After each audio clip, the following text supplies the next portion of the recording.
She didn't mean for it to happen that way. At least, that's what Maya told herself every time the guilt clawed at her chest. It began on an ordinary Tuesday, the kind of day where sunlight streamed lazily through the windows, dust motes floating, like tiny stars, where nothing felt extraordinary, until it suddenly did. She had been folding laundry in the quiet of the living room, the hum of the washing machine the only sound, when her phone buzzed with a message. It wasn't from her husband, Daniel. It was from Adrian, her husband's closest friend, the man who always seemed just a little too charming, just a little too attentive. Maya, the message read. I can't stop thinking about last night. Her hands froze on the stack of shirts, the cotton slipping through her fingers, a shiver running down her spine last night when Daniel had invited Adrian over for dinner, when the wine had flowed too. Freely, laughter echoing around the table, echoing in her chest, and when Adrian's hand had brushed hers under the table, just for a second, but long enough to send her heart racing in a way Daniel's touch hadn't in years, now staring at that message. Maya's breath caught in her throat. She should delete it. She should ignore it. But instead, her fingers hovered, trembling, before typing back. Neither can I. And with those 4 words, the crack in her marriage began to split wide open. Adrian knew exactly what he was doing. He was the kind of man who thrived on risk, who wore his confidence like armor. When he saw the hesitation in Maya's eyes, he didn't pull away. He leaned closer. It doesn't have to mean anything, he murmured, his voice velvet, dangerous, sending a heat curling through her stomach, but it did mean something to Maya. It meant everything, because for the first time in years, she felt seen, desired, alive in a way she had forgotten she could be. She thought about Daniel, steady, reliable, but distant, the man who had once held her heart but now barely looked her in the eyes. Their conversations had become predictable, their routines mechanical, the spark long since buried beneath bills, responsibilities, and unspoken resentment. And now here was Adrian, igniting a fire she thought had long since burned out, lighting her skin with goosebumps, her pulse with the dangerous thrill of being wanted. The first time it happened, it was raining. She had gone to Adrian's apartment telling herself it was just to talk, to reason, to control the temptation she knew she shouldn't give in to. But when he opened the door, when his eyes swept over her with that familiar hunger, every excuse she'd built collapsed like fragile glass. Their kiss was desperate, reckless, unstoppable. It was the kind of kiss that erased reason, that blurred the edges of guilt, a storm of lips and teeth and trembling hands that left her breathless. And when she woke the next morning tangled in sheets that weren't hers, the shame hit her like a tidal wave, her body remembering what her mind wished to forget. She whispered to herself, never again.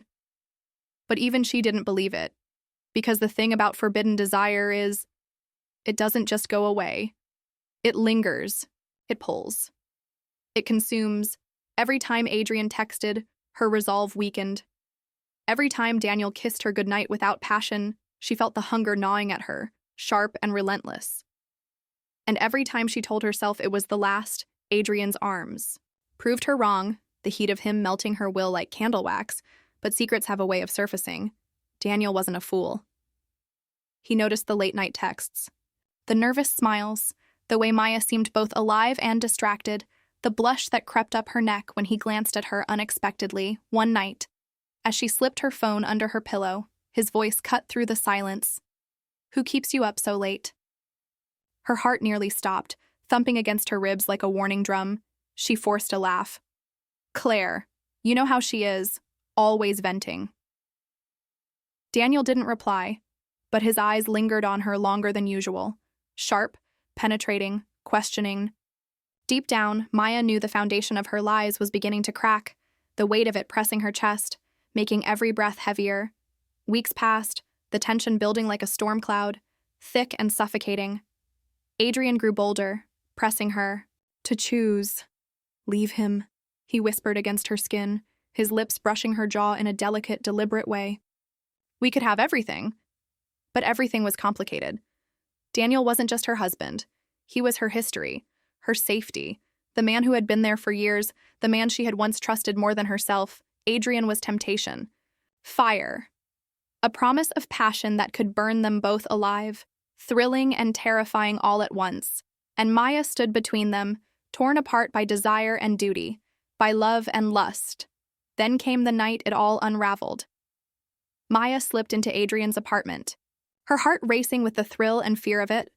The city lights blurred past the window like a moving dream. His hands found hers, his lips devouring her like a man starved for years, and she let herself melt into him. But what they didn't hear was the quiet click of footsteps in the hallway. Because Daniel had followed her, he had suspected, and now he stood outside that door staring at the apartment number, his chest heavy with the weight of betrayal, his jaw tight with a restraint that frightened her more than anger ever could inside. Maya's phone buzzed on the table. Daniel's name lit up the screen. Her breath caught, panic flooding her veins, hands trembling as if they had a mind of their own. Adrian shook his head. "Don't answer."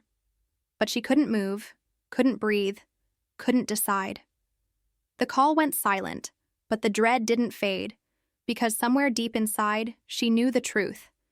Daniel wasn't the kind of man to walk away blind. The next morning at breakfast, Daniel's calmness was worse than anger. "Did Claire enjoy your visit?" he asked, his eyes steady on hers. Quiet, heavy, observant. Maya's spoon clattered against the bowl. "Yes," she whispered, forcing a smile. "We had a good talk." His lips curved, but it wasn't a smile. "Good," he said softly. "It's important to have friends." And in that moment, she knew he wasn't asking. He was telling her he knew. And the unspoken words cut deeper than any shout could. Life after that was unbearable. Daniel didn't yell. He didn't rage. He simply withdrew, moving through the house like a ghost, his silence sharper than knives. Maya tried to reach him, but he shut her out. Each quiet glance a reminder of the chasm between them. Each touch colder than the last. Adrian, meanwhile, only pushed harder. "Now's your chance," he urged. "He's pulling away. Leave him." But every time she looked into Daniel's tired eyes, she felt herself shatter a little more, because she wasn't just losing her husband, she was losing herself. Then came the night Daniel finally spoke. They sat across from each other, the silence thick, almost suffocating, the air heavy with years of unspoken truths. "Is there something you want to tell me?" he asked softly. Her mouth went dry. She opened her lips, then closed them, the words trapped inside her chest like stones. Her silence was answer enough. Daniel stood, his face unreadable, the quiet authority of a man who had loved and lost in equal measure. "I see," he murmured, and walked upstairs. The sound of his footsteps was the sound of her marriage breaking, echoing through the walls like a funeral bell. Days later, the words she dreaded arrived. "I want a divorce." He said it without anger, without bitterness, just quiet finality, a clean cut, leaving her world tilted and trembling, her chest caved in, her world spinning, the foundation of her life shifting beneath her.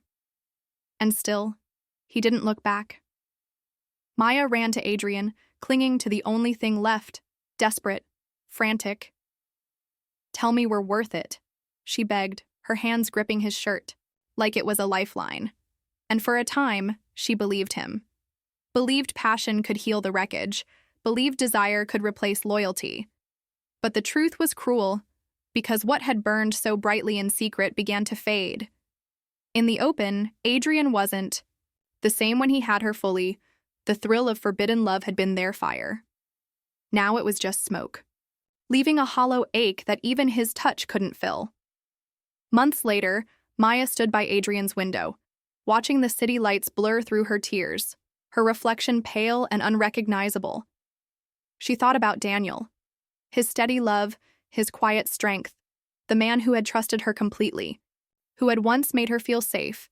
And she thought about Adrian, the man who had promised her everything, but now left her feeling emptier than ever, longing for a warmth that passion alone couldn't provide. The weight of her choices crushed her.